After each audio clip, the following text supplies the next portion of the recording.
Hi there, welcome to Quirk-Haus. Thanks for joining me yet again. In today's episode, a part two of a four-part series, I work with paper mache. I start off first by showing you how I make my paper mache. There are some experiments in there. For example, this time I put it through my blender, which I haven't done in the past before, and it does give me a much smoother paste to work with. I decided to create a pot after I'd made the paper mache. And I created two molds, which you'll see in the video, and then decided to join them once they had dried. So, seeing how I can apply paper mache to something that's already half dried. So, whether one can leave a project and come back to it is the question, the kind of reason for the experiment.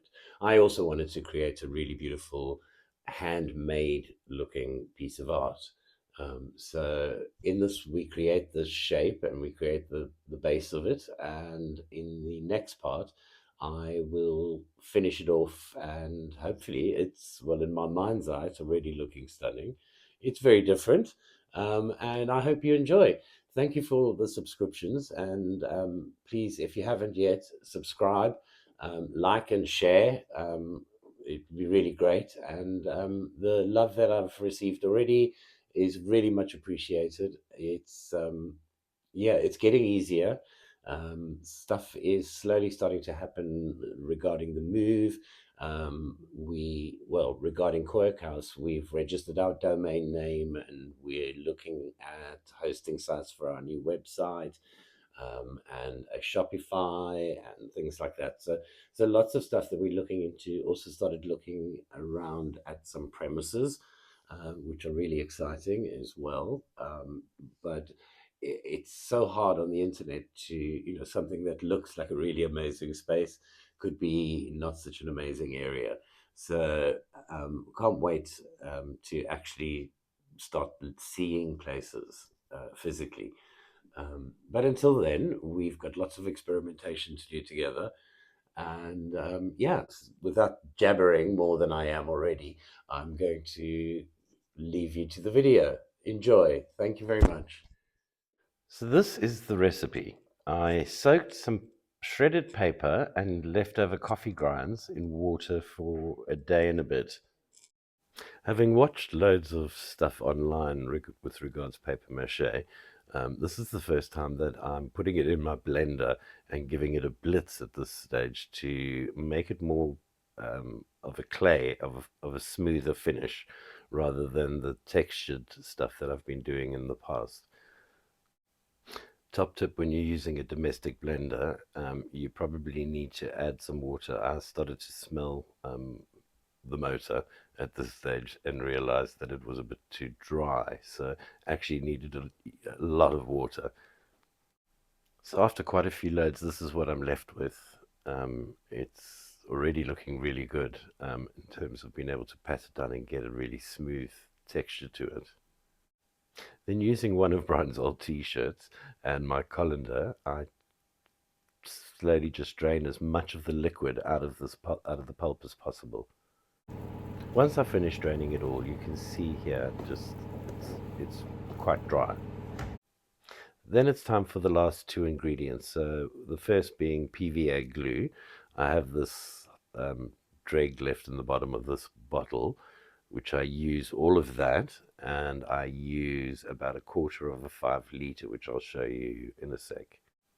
Then from the 5 liter, I add about an eighth of that container. Then the last ingredient is polyfiller.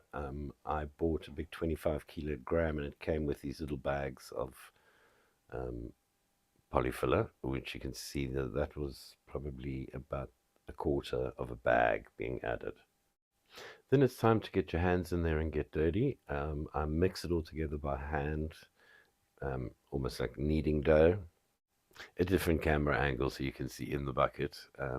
Just continue working it, just making sure that the plaster of Paris is well mixed within the paper. It's looking really great at this stage. Here you can see the kind of consistency, and it's feeling like it's going to be a really good mixture. Now that the paper mache is done, it's time to prep the molds and get them ready.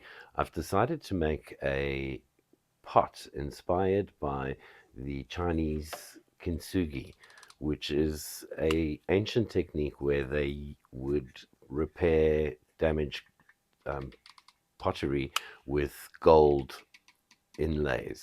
Um, no, I'm not going to use gold, but I'm going to leave some hole. I'm kind of thinking how I can how I can add to a pot and create some damage as I'm working. So I glue three of the egg box legs onto the base of these half circles that I have from window displays.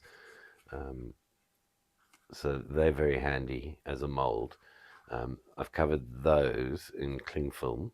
Um, I'm just wondering at this stage whether it's going to be a nightmare to get off or not once I've put paper mache on this. The other thing in hindsight that I didn't check at this stage, top tip, is to make sure that your pot is actually level, that the legs are level. So I had to make some adjustments. Now that that's sorted, I take to do the second half of the pot, which is the top, the lip of the pot. I'm just using some brown paper that I got in a delivery, some packaging, and crinkle it all up to create a stuffing to make the lip a bit thick. Taping it to the second mold that I have, I'm hoping to create a lip for the pot that we're about to make. And in theory, I'm going to join, once that's dry, once this is all dry, I'm going to join the top and the bottom. Finally, the games begin. I just take a handful and smooth it over the mold that we've created and just start to play like I would with any clay. Um, I'm not sure whether it's easier to start at the bottom of the mold and work your way up, or whether it's easier to start from the top. But I'm starting from the top, and it seems to work. What I've noticed with the paper mache is, you've got to pat it and kind of make sure that it's binding. You can see on the left of the screen at the moment, there's a little bit of crack under my hand. But as you go, you kind of just, it does move, and it is a wet um, medium. So yeah, you just got to build up and fill in and create your shape. Being in the moment with this process, I decided to start creating some ridges and things. This mixture's really come out beautifully. I'm at this stage really, really happy with how moldable and how sculptural you can be with the paper mache. So that's the first half completed. You can see I've purposely left those gaps on the thing, and I'm using a tool to just smooth off a little bit more. It's a thing for punching holes that I bought online. Um, you'll get to know I do like to shop. Um, and I'm going to take raffia through these holes and do a bit of a weave to make the repairs. So where the Chinese would use gold, I am going to use raffia. Then it's onto the base. I cover the egg box legs that we made, and slowly work my way all around, covering like I did the first half. I make sure to, those holes that I created, I'm a little undecided whether to tie the bottom and the top together. I later on create a hole in the side of this one as well to join up with a hole on the other. Tidying up and finishing off the bottom half, there's the hole that I was talking about. Just undecided on the size of it just yet. That looked a bit big. And then just to make sure that the two holes measure up, making sure that the gap in the top and the bottom are the same, I measure up with my very accurate back of my implement that I bought and just finish off the holes.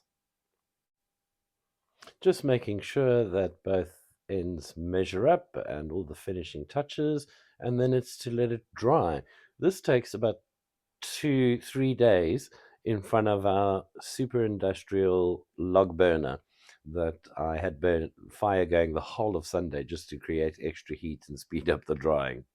Finally, they're dry enough for me to remove them from the mold and to join the two halves so that they can all dry.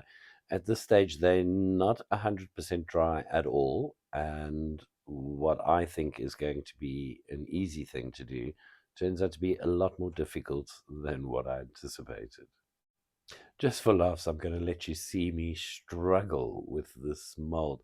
At this stage, I'm ready to throw it through the window because it just won't budge. There's absolutely no movement at all. And then my hero, Brian, helps me, and we manage to one pull one way and one pull another way. It's the first time I've ever struggled getting these molds out of the paper mache. The only thing I can think of is that it's because it's not 100% dry.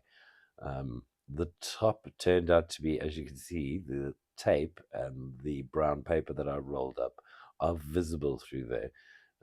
So that, yeah, was even more tricky. Finally, it's time to join the two halves together. There you go. That's looking really good. If you notice, the pot is upside down. It's because the top is quite heavy, and it's not as dry as the bottom is. So it looks like it's going to be easier to do it upside down. Then it's finally time to join the two halves of the pot together to make one pot. Um, this is an interesting process. Never done this before, and so far so good. It seems to be working.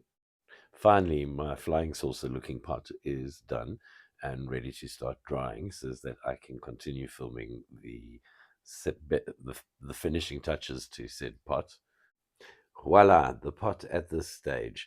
Stay tuned for the next episode to see how I go about finishing and finessing this pot.